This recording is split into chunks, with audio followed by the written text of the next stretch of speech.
এক মুসাফির, বনে যাই প্রতিদিন গুনাহের জাল। স্বপ্নেরা দল বেঁধে রাতে করে ভিড়, আসবে কি কাঙ্ক্ষিত সোনালি সকাল। হয়ে গেলে পেরেশান ও আমার রহমান, হয়ে গেলে পেরেশান ও আমার রহমান। জিকিরে হতে দিও একাকার আল্লাহ, আমাকে কাছে টানো বারবার আল্লাহ, আমাকে কাছে টানো বারবার। বিরহের ব্যথাগুলো বাড়ে প্রতিদিন, তুমি ছাড়া কে বলো করে দেবে দূর। তোমার দয়া প্রভু জামি সীমাহীন, কলবে দাও জেলে ইমানের নূর। বিরহের ব্যথাগুলো বাড়ে প্রতিদিন, তুমি ছাড়া কে বলো করে দেবে দূর। তোমার দয়া প্রভু জানি সীমাহীন, কলবে দাও জেলে ইমানের নূর। বেলা শেষে কেউ নেই সান্ত্বনা তোমাতে, বেলা শেষে কেউ নেই সান্ত্বনা তোমাতে। তুমি ছাড়া নেই কেউ এ আমার আল্লাহ, আমাকে কাছে টানো বারবার আল্লাহ, আমাকে কাছে টানো বারবার। তোমাকে ডাকি যদি একবার আল্লাহ, আমাকে কাছে টানো বারবার আল্লাহ, আমাকে কাছে টানো বারবার। একটু জিকির করেন লা ইলাহা।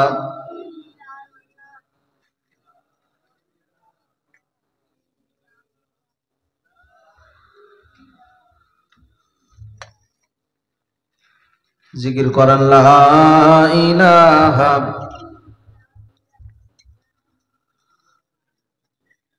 শেষ বয়সে এসে আর দেখিলা।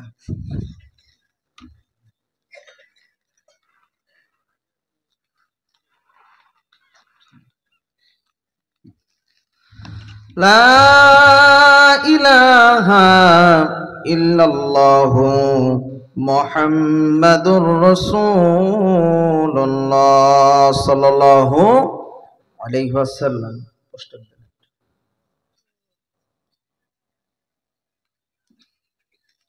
আলহামদুলিল্লাহ, ঐতিহ্যবাহী বিরাট আজিমুসান জলসা 7ই ফাল্গুন, ইংরেজি মাস হচ্ছে 20শে ফেব্রুয়ারি 2025। কোলদা সংলগ্ন মাঠ, সেই মাগরিব হইতে এই পর্যন্ত আজকের এই প্রোগ্রামে সভাপতির দায়িত্ব পালন করছেন জনাব শাহাদাত খান সাহেব, কোলদা দক্ষিণ পাড়া মসজিদের ইমাম সাহেব। উনি কি উপস্থিত আছেন? ছিল উনি, হ্যাঁ, অনেক রাত হয়ে গেছে তো, কেননা ইমাম সাহেবদের তো আর ছাড় নেই। ফজরের সময় যদি নামাজ না পড়াইতে পারে, আপনারা কবেন এই ইমাম আর রাখা যাবে না, ঠিক কি না?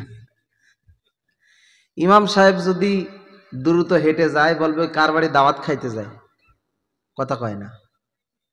ইমাম সাহেব যদি আস্তে আস্তে হাঁটে, বলবে ও এমন খাওয়া খেয়ে আসছে যে হাঁটতে পারতেছে না, কথা কয় না।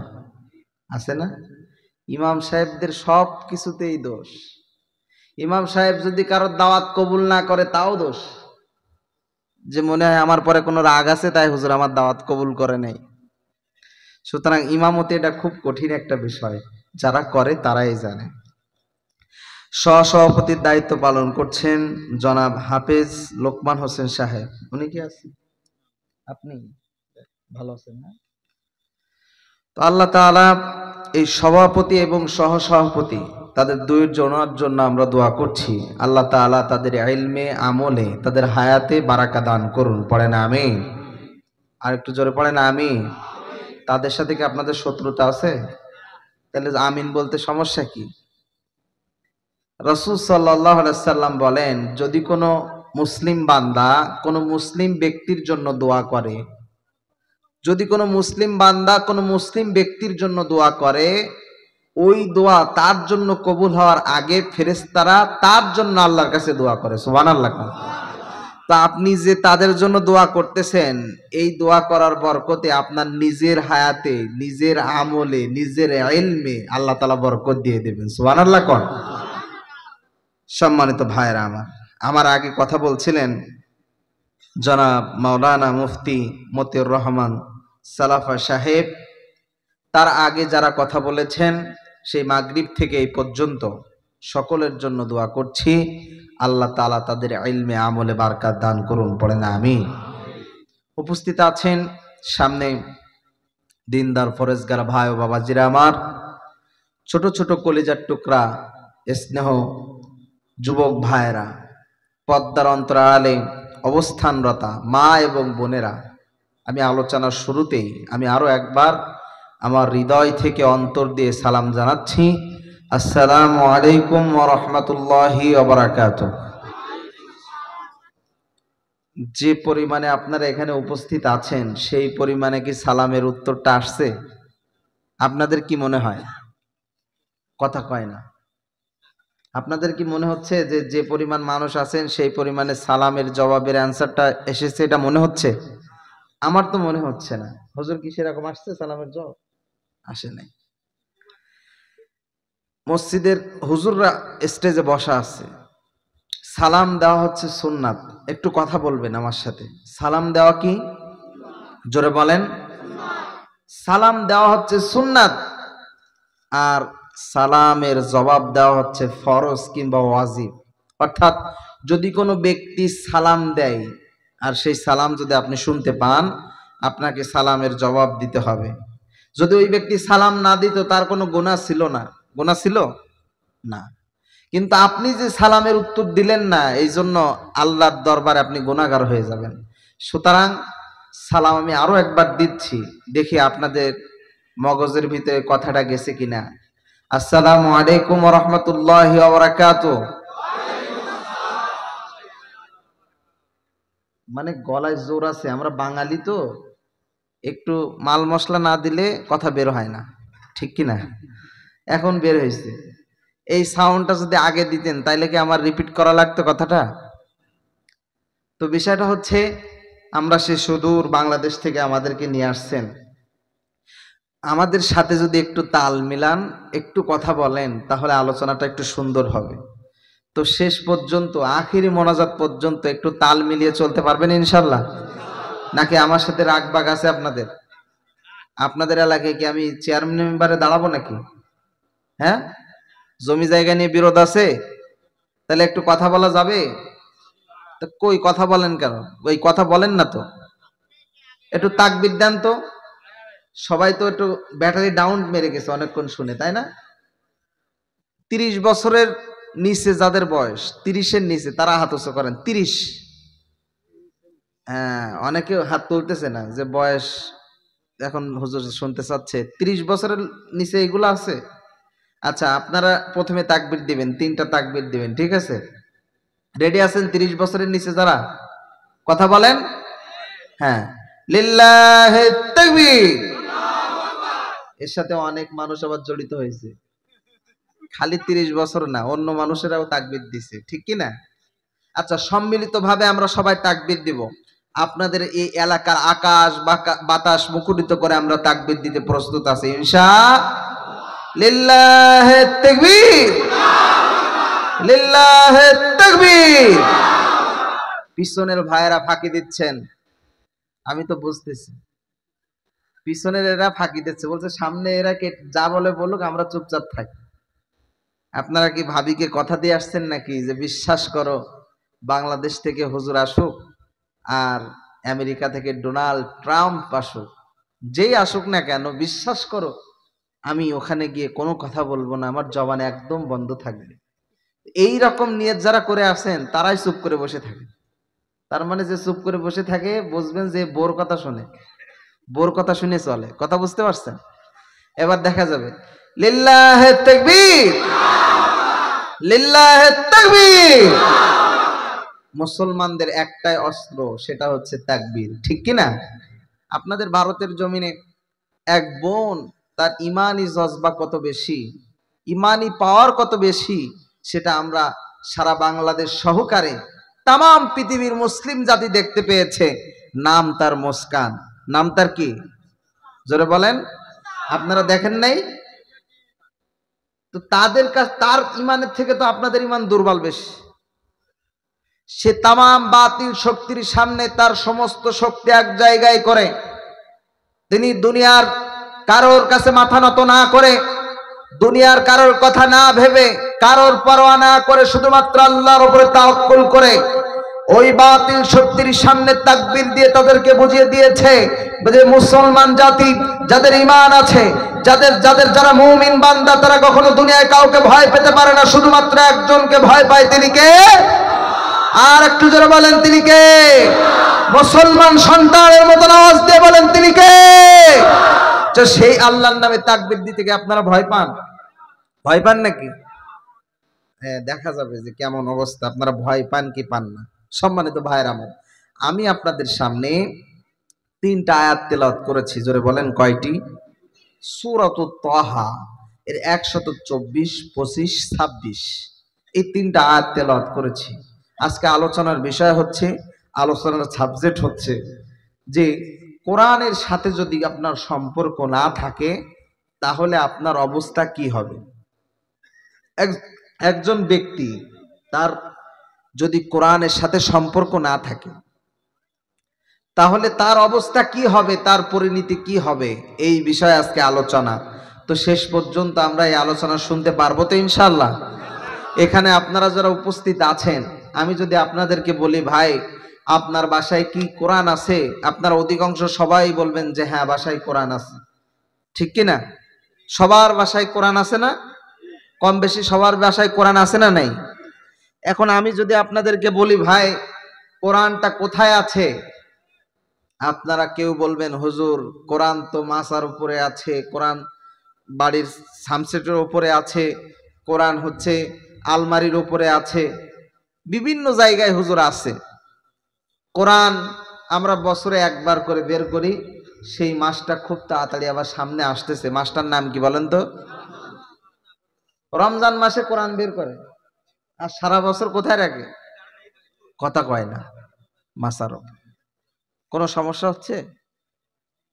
ব্যক্তিগত কথা বাদ দিতে হবে, কোনো কথা থাকলে সেটা আমাকে জানাতে হবে। আমার দিকে সবাই খেয়াল করুন, সবাই আমার দিকে তাকান। ব্যক্তিগত কথা বাদ, যতটুকু সময় কথা বলবো মনোযোগ সহকারে কথা শুনতে হবে ইনশাআল্লাহ। জীবন পরিবর্তনের লক্ষ্যে আপনাকে আমাকে কথাগুলো শুনতে হবে, সম্মানিত ভাইয়ের আমার। সুতরাং কোরআনের সাথে যদি আপনি সম্পর্ক রাখেন তো আপনার লাভ না লস? জোরে বলেন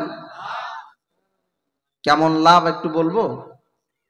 কোরআনের সাথে যদি সম্পর্ক রাখেন কেমন লাভ হবে একটু বলবো? আচ্ছা ঠিক আছে। সম্মানিত ভাইরা আমার, বাপজানা আমার, ইকো কমাই দিবেন, বেস বাড়াই দিবেন অপারেটর ভাই। গভীর মনোযোগ দিয়ে শুনবেন। যে কথা বলছিলাম, কোরআনের সাথে যদি আপনি সম্পর্ক রাখেন আপনার কেমন সম্মান বাড়বে আপনি জানেন নাকি? আপনাদেরকে যদি কোরআনের সম্মান বুঝাইতে যায়, কোরআনের সাথে সম্পর্ক রাখলে তার সম্মান কেমনে বাড়বে সেটা যদি বুঝাইতে যায়, তাহলে কোরআন নাজিল হওয়ার আগে সেখানে যাওয়া লাগে। আমার বন্ধুরা, আমার ভাইয়েরা, খুব মনোযোগ দিয়ে শুনবেন। হযরত মুহাম্মদ সাল্লাল্লাহু আলাইহি সাল্লাম তিনি যখন শৈশব কাল থেকে আস্তে আস্তে বড় হতে লাগলেন, তিনি দেখতে পেলেন তিনি যে জামানায় জন্মগ্রহণ করেছে ওই জামানায় কোনো ভদ্র মানুষ বসবাস করতে পারে না। কেননা ওই জামানায় ছোটরা বড়দেরকে স্নেহ করে না, বড়রা ছোটদেরকে স্নেহ করে না, ছোটরা বড়দেরকে সম্মান করে না, ছেলেরা মেয়েদেরকে ভক্ষণ করার লক্ষ্যে তাকায়, তাদেরকে রেসপেক্ট করে না, সম্মান করে না। তার মানে বলা যেতে পারে যে যুগে নবী জন্মগ্রহণ করেছিল ওই যুগটার নাম হচ্ছে জাহিলিয়াতের যুগ। তার মানে হচ্ছে অন্ধকারের যুগ। কিসের যুগ? অন্ধকার। সেই যুগে একটা মানুষ সভ্য ছিল না, সকলে যার যার নিজের মতো মন মতো চলতো, তাদের কাছে যেটা ভালো মনে হতো সেইটাই করত। বাবা একটা মহিলাকে ব্যবহার করেছে নিজের শারীরিক চাহিদা মেটানোর জন্য, ওই একই নারী তার সন্তান আবার চাহিদা মেটানোর জন্য তাকে ভক্ষণ করছে। সুতরাং এটা কি কোনো সভ্য সমাজের চিত্র হতে পারে? এটা অসামাজিক বর্বর একটা চিত্র ছিল। নবী আবার চিন্তা করলেন, আহারে কোন যুগে আমি এসে গেলাম, কোন জামানায় আমি জন্মগ্রহণ করলাম। এই জামানায় তো এইভাবে চলতে পারে না। তিনি যেহেতু আল্লাহর পয়গম্বর ছিলেন, তিনি শৈশবকাল থেকে শুরু করে বড় হওয়া পর্যন্ত ছোটবেলা থেকে তিনি তার বুঝ জ্ঞান সব দিক থেকে আল্লাহ তাআলা তাকে সবকিছু দান করেছিলেন। সুবহানাল্লাহ কোন। ছোটবেলায় অনেক সময় দেখবেন ছোট বাচ্চারা যখন খেলা করে, ওদের পরনে কাপড় থাকুক বা না থাকুক এরা কিন্তু কিছু মনে করে না। করে? ছোটবেলায় পরনে কাপড় আছে কি না আছে এরা কিছু মনে করে? করে না। কিন্তু বিশ্বাস করেন, আপনার আমার নবী এত লজ্জাশীল, আপনার আমার নবী নিজের লজ্জা স্থানকে এতভাবে হেফাজত করেছেন। তার নিজের চাচা একদিন হঠাৎ করে লুঙ্গিটা টান দিয়ে খুলতে যাবে, কেবলমাত্র খুলতে যাবে, যখনই নবী টের পেয়েছে সঙ্গে সঙ্গে আপনার আমার নবী জমিনে বেহুশ হয়ে পড়ে গিয়েছে। সুবহানাল্লাহ কোন।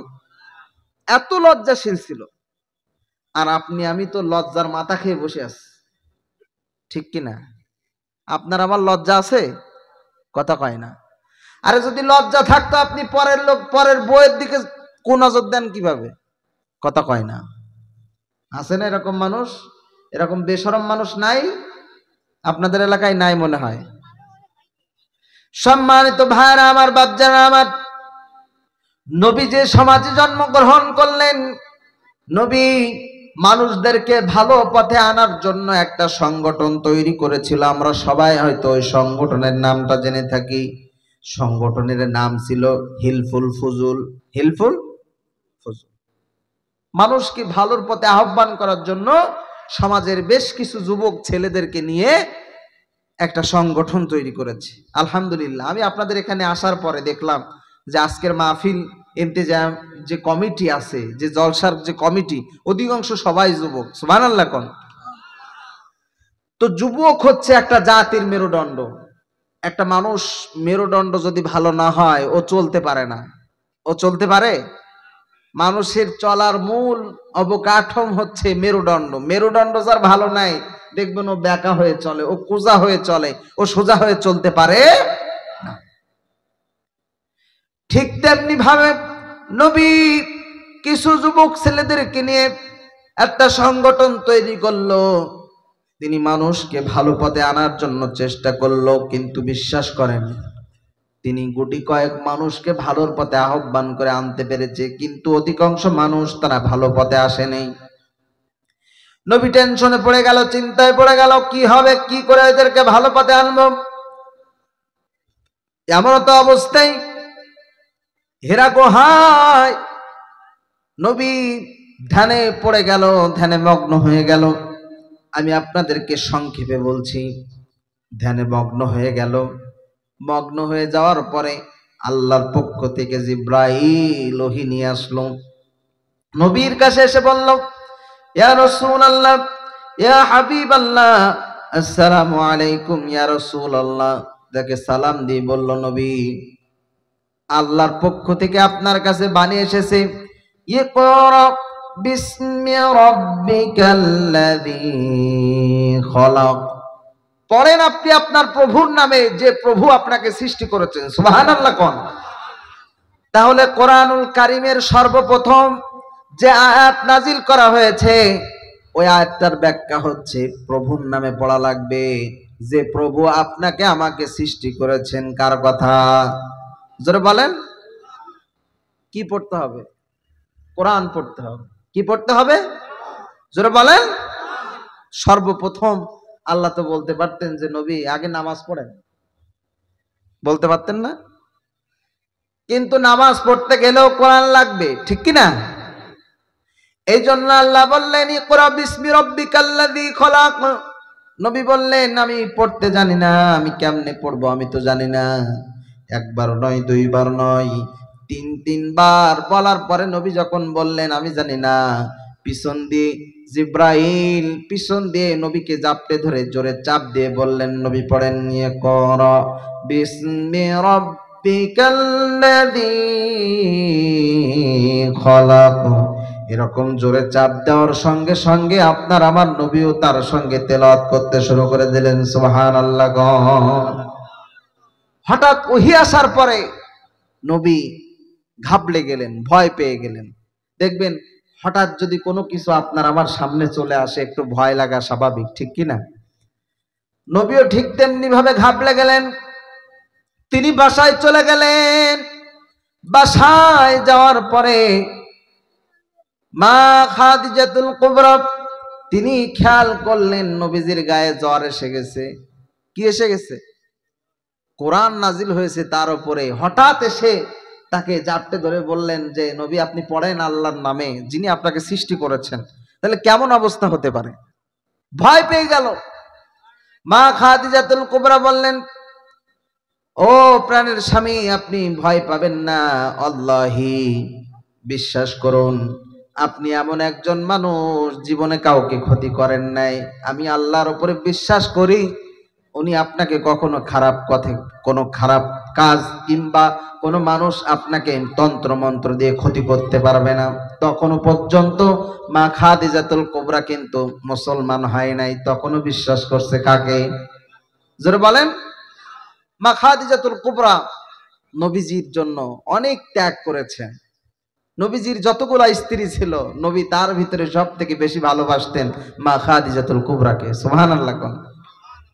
অনেক সময় মা আয়েশা সিদ্দিকা তিনি একটু হিংসা পরায়ণ হতো, বলতো, ইয়া রাসূলুল্লাহ, ইয়া হাবিবাল্লাহ, আপনি খাদিজার প্রতি এত মহব্বত, এত মায়া, তার তো বয়স বেশি, সে তো আমাদের থেকে সুন্দর একটু কম, কিন্তু তার উপরে এত ভালোবাসা কেন? তখন নবী বলতেন, আয়েশা, ওই খাদিজা হচ্ছে আমার দুঃসময়ের স্ত্রী। অর্থাৎ আমার যখন কোনো স্থান ছিল না, আমার কোনো ঠাঁই ছিল না, তখন সে আমার পাশে থেকেছে। আর এখন আমার অবস্থান আছে, আমার স্থান আছে, এই সময়ের স্ত্রী, অর্থাৎ তোমরা হচ্ছে সুসময়ের স্ত্রী। সুতরাং তাকে নিয়ে তোমরা কোনো মন্তব্য করবা না। তাহলে এ থেকে বোঝা গেল, দুঃসময়ে যে আপনার পাশে থাকবে সে হচ্ছে আপনার প্রকৃত বন্ধু। আর সুসময়ে যে আপনার পাশে এসে সিম্পেথি দেবে, বুঝবেন ও আপনার বন্ধু না, আপনার সুযোগকে কাজে লাগাইতে চায়, ঠিক কিনা? সম্মানিত ভাইরা আমার, নবী তখন বললেন, জাম্মিলুনি জাম্মিলুনি জাম্মিলুনি, ও খাদিজা আমাকে কম্বল দ্বারা ঢেকে দাও, আবৃত করে দাও, কম্বল দ্বারা ঢেকে দাও। নবী যখন কম্বল দ্বারা ঢেকে দেওয়া হলো, আবার জিব্রাইল নবীর ঘরে ওহী নিয়ে হাজির। কেননা আল্লাহ বলছে, ও জিব্রাইল, আমি কি নবীর উপরে কোরআন নাজিল করেছি নাকি যে কম্বল মোড়াই দিয়ে ঘুমায় থাকবে? আল্লাহ তাআলা আবার জিব্রাইলকে পাঠালেন। জিব্রাইল এসে বললেন, ও রাব্বাকা ফাকাব্বির, ইয়া আইয়ুহাল মুদাসসির কুম ফাআনজির, ও রাব্বাকা ফাকাব্বির, ওহে কম্বল আবৃত ব্যক্তি, উঠে দাঁড়াও। তার মানে নবীকে ডাক দিচ্ছে, কম্বল মোড়াই দিয়ে যে ঘুমায় আছে, বলছে, ওহে কম্বল আবৃত ব্যক্তি, উঠে দাঁড়াও। ওয়া রাব্বাকা ফাকাব্বির, তোমার উপরে কোরআন কি নাজিল হয়েছে কম্বল মুড়িয়ে দেওয়ার জন্য, ঘুমায় থাকার জন্য? ওয়া রাব্বাকা ফাকাব্বির, উঠে দাঁড়াও আর আল্লাহর নামে তাকবীর দাও। সুবহানাল্লাহ কোন। তাহলে তাকবীর দিতে বলেছেন তিনি কে? জোরে বলেন। এই পিছনের মুরব্বীরা বলেন আল্লাহ। তাহলে তাকবীর দেওয়া, আল্লাহর বরত্ব ঘোষণা করা, এটা আল্লাহ আমাদেরকে শিখিয়ে দিয়েছেন। সুবহানাল্লাহ কোন। সম্মানিত ভাইরা আমার, বাপজানেরা আমার, আমি আপনাদেরকে বলছিলাম কোরআন যদি আপনি মানেন আপনাকে কেমন সম্মানিত করবে শোনে। আপনার আমার নবী, শেষ নবী, খাতামান নবিয়্যিন, দুনিয়ায় যতগুলা পয়গম্বর আল্লাহ তাআলা প্রেরণ করেছে তার ভিতরে সবচেয়ে শ্রেষ্ঠ নবী হচ্ছে হযরত মুহাম্মদ সাল্লাল্লাহু আলাইহি ওয়াসাল্লাম। তিনি হচ্ছে শ্রেষ্ঠ নবী। আপনারা জানলে অবাক হবেন, যতগুলা পয়গম্বর আছে তারা আল্লাহর কাছে এখনো দোয়া করে, আরজি করে, ফরিয়াদ করে, আহারে আমরা যদি শেষ নবীর উম্মত হইতে পারতাম, শেষ নবীর উম্মত হইতে পারতাম। কেননা কঠিন হাসরের ময়দানে ওই দিন সবাই যার যার নিজের অবস্থান নিয়ে ব্যস্ত থাকবে, কিন্তু একজন ব্যক্তি তিনি তার উম্মতের জন্য ব্যস্ত থাকবে, তিনি হচ্ছে মুহাম্মদুর রাসূলুল্লাহ সাল্লাল্লাহু আলাইহি ওয়াসাল্লাম। ইকো একদম কমাই দেন, ইকো কমাই দেন একদম। একজন ব্যক্তি উম্মতদেরকে নিয়ে চিন্তা করবে ওই দিন, আর সবাই যার যার কাজে ব্যস্ত থাকবে, কিন্তু ওই দিন সিজদারত অবস্থায় আল্লাহর কাছে উম্মতি উম্মতে বলে কান্না করবে আপনার আমার নবী। এই জন্য যতগুলা পয়গম্বর আছে সকলেই বলে আমরা যদি শেষ নবীর উম্মত হইতে পারতাম। আর আপনি আমি শেষ নবীর উম্মত হয়ে কিটা করতেছি বলেন তো? কিছু করতে পারছি? কিছুই করতে পারতেছি, আফসোস। সম্মানিত ভাইরা আমার, এতগুলো পয়গম্বরের ভিতরে শ্রেষ্ঠ পয়গম্বর উনি, তার একমাত্র কারণ তার উপরে নাজিল করা হয়েছে সর্বশ্রেষ্ঠ মহাগ্রন্থ আল কোরআন, ঠিক কিনা? এই কোরআন নাজিল হওয়ার কারণে তার সম্মানকে আকাশ চুম্বি বৃদ্ধি করে দিয়েছেন। তিনি কে? আরো সহজ করে দেই, আরো সহজ আপনাদেরকে করে দেয়। আপনারা যে কোরআনটা ব্যবহার করেন, ওই কোরআনটা যখন আপনারা পাঠ করতে যান কিংবা পড়তে যান, ওইটা কিন্তু আপনারা একটা রিহাল কাঠের উপরে রাখেন, রাখেন কিনা? আচ্ছা, আপনাদের কাছে যদি প্রশ্ন করি ওই রিহাল কাঠের দাম কত? 50 থেকে 100 টাকা এরকম দাম হবে, ঠিক না? ওই 50 থেকে 100 টাকা রিহাল কাঠের দাম। ওই রিহাল কাঠে যদি আপনার পা লাগে আপনি কি করেন? আপনি আমি ওই রিহাল কাঠটা নিয়ে চুমা খাই, বুকে জড়াই ধরি, আল্লাহর কাছে মাপ চাই, ঠিক কিনা? কথা কয় না। এই পিছনের ভাইরা কথা কন না কেন? মাথা নাড়ানির কাজ না, জোরে বলেন ঠিক কিনা? হ্যাঁ। আপনাদের খারাপ লাগছে? আখেরে মোনাজাত করে দিব। আমি কিন্তু আপনাদেরকে বুঝাচ্ছি, না বুঝিয়ে তো কোনো কিছু শুরু করা যায় না, যায়? আপনাদের তো আগে বুঝাইতে হবে যে কোরআন যদি আপনার জীবনে থাকে আপনি কেমনে সম্মানিত হবেন, ঠিক না? সম্মানিত বাপজারা আমার ভাইরা, রিহাল কাঠের দাম 50 থেকে 100 টাকা, কিন্তু ওই জায়গায় যদি পা লাগে আপনি আমি আল্লাহর কাছে মাপ চাই, চুমা খাই, বুকে জড়াই ধরি, তার একটা মাত্র কারণ ওইটাতে আমরা কোরআন রেখে তারপরে পড়ি। অর্থাৎ বোঝা গেল কোরআনের সাথে রিহাল কাঠের সম্পর্ক থাকার কারণে তার সম্মানও আল্লাহ তাআলা বৃদ্ধি করে দিয়েছেন। সুবহানাল্লাহ কোন। আর একটু জোরে বলেন সুবহানাল্লাহ। আরো সহজ করে দেই, আপনারা যে কোরআনটা ব্যবহার করেন ওই কোরআনের গায়ে আপনার একটা কাপড় জড়ান, কোরআনের গিলাফ আছে না? কাপড় জড়ান না একটা? ওই কাপড়টা কিন্তু আপনারা টাকা দিয়ে কেনেন না। যদি বলেন হুজুর কি, হ্যাঁ টাকা দিয়ে অনেকে কেনে, আবার অনেকে কেনে না। দেখা গেল একটা জামা বানাইতে দিয়েছে, অল্প একটু কাপড় বেঁচে গিয়েছে, তাই দিয়ে ওইটা গ্লাভ বানাই নিয়ে চলে আসে, ঠিক না?